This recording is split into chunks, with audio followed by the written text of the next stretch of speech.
السلام علیکم ورحمۃ اللہ وبرکاتہ۔ آج کل تعلیمی ترقی کے ساتھ ساتھ لوگوں کے ذہنوں میں بہت سارے سوالات بھی ہوتے ہیں۔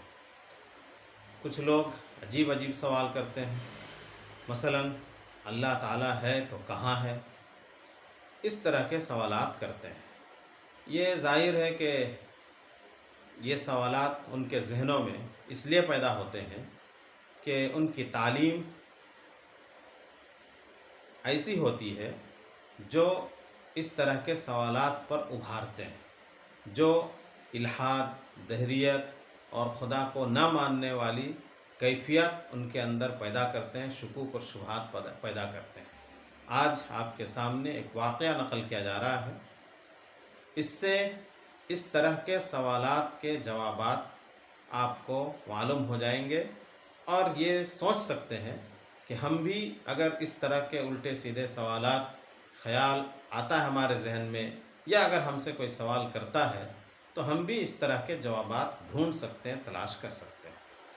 تو قبل اس کے کہ یہ واقعہ آپ کے سامنے لایا جائے، گزارش ہے کہ ویڈیو کو سبسکرائب کیجئے، لائک کیجئے اور دوسروں تک ضرور پہنچائیے۔ اس واقعہ کا ہیڈنگ آپ لگانا چاہیں تو لگا سکتے ہیں، 3 سوال 1 جواب۔ واقعہ یوں ہے، 3 آدمی ایک بزرگ کے پاس آئے۔ ان میں سے ایک آدمی وہ تھا جو خدا کا منکر تھا، خدا کو نہیں مانتا۔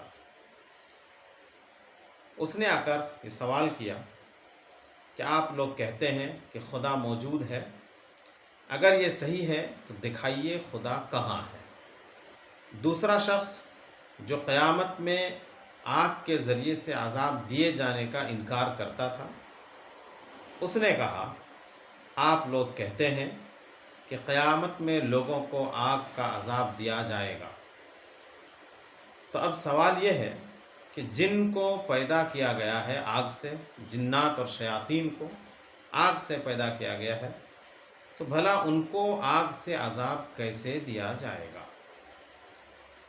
تیسرا شخص جو تقدیر کا منکر تھا، قضاء و قدر کا انکار کرتا تھا، اس نے یہ کہا کہ آپ لوگ یہ کہتے ہیں کہ ہر چیز قضاء اور قدر یعنی تقدیر سے جڑی ہوتی ہے۔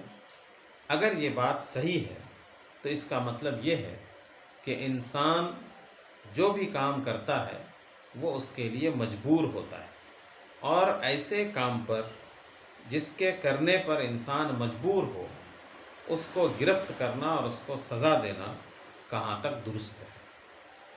یہ 3 لوگ آئے اور تینوں نے اپنے اپنے اعتراضات اس بزرگ کے سامنے رکھے۔ بزرگ نے تینوں کے سوال سن کر ایک مٹھی مٹی اٹھائی اور تینوں پر پھینک دی اور کہا یہ میرا جواب ہے۔ بزرگ کا یہ جواب سن کر تینوں بہت غصہ ہوئے اور یہ طے کیا کہ حاکم کے پاس اس کی شکایت کریں گے۔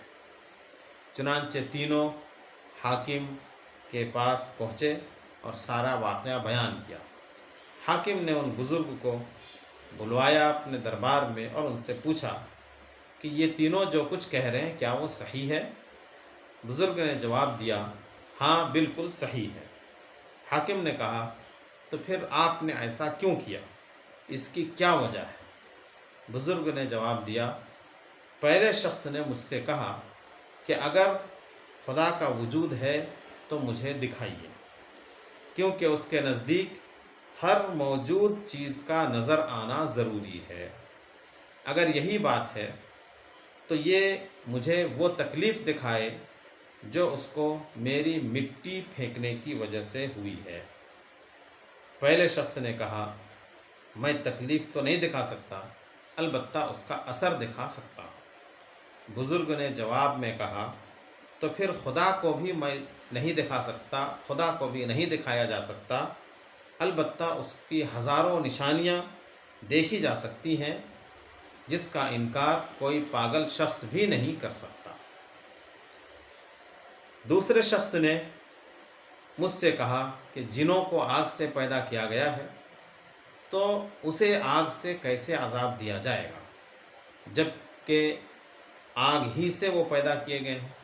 اس کا مطلب یہ ہے کہ کسی چیز کو اس کی اصل سے عذاب نہیں دیا جا سکتا۔ اگر یہ درست ہے تو اسے مٹی سے کیوں تکلیف ہوئی؟ کیونکہ وہ بھی تو مٹی سے پیدا کیا گیا ہے۔ اور کیا اس شخص نے یہ مثل نہیں سنی کہ لوہا لوہے کو کاٹتا ہے؟ تیسرے شخص نے قضاء و قدر اور تقدیر کا انکار کیا اور مجھ سے اس بات کا جواب مانگا کہ میں یہ تسلیم کر لوں کہ انسان اپنے افعال پر مجبور ہے، اس لیے اس کا محاسبہ کرنا اور اس کی سزا پر گرفت کرنا یہ درست نہیں ہے۔ اگر یہ صحیح ہے اور وہ یہ سمجھتا ہے کہ انسان اپنے افعال پر مجبور ہے تو پھر یہ شخص مجھ کو آپ کے پاس لے کر کیوں آیا؟ کیونکہ میں اس پر مٹی پھینکنے پر مجبور تھا۔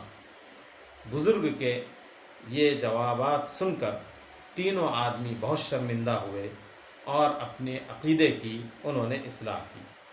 حاکم بھی بزرگ کے اس حکیمانہ جواب اور فراست ایمانی سے متاثر ہوئے بغیر نہیں رہ سکا۔ تو ناظرین کرام، یہ ایک واقعہ ہے، لیکن اس واقعے سے ہم سبق لے سکتے ہیں اور سیکھ سکتے ہیں کہ آج کل کے خاص طور سے نوجوانوں میں یا تعلیم یافتہ، جس کو عصری تعلیم یافتہ کہتے ہیں، ان کے ذہنوں میں جو اس طرح کے سوالات پیدا ہوتے ہیں ان کا جواب کس طرح دیا جا سکتا ہے۔ آج کے لیے بس اتنا ہی، پھر ملتے ہیں اگلی ویڈیو میں، تب تک کے لیے اللہ حافظ۔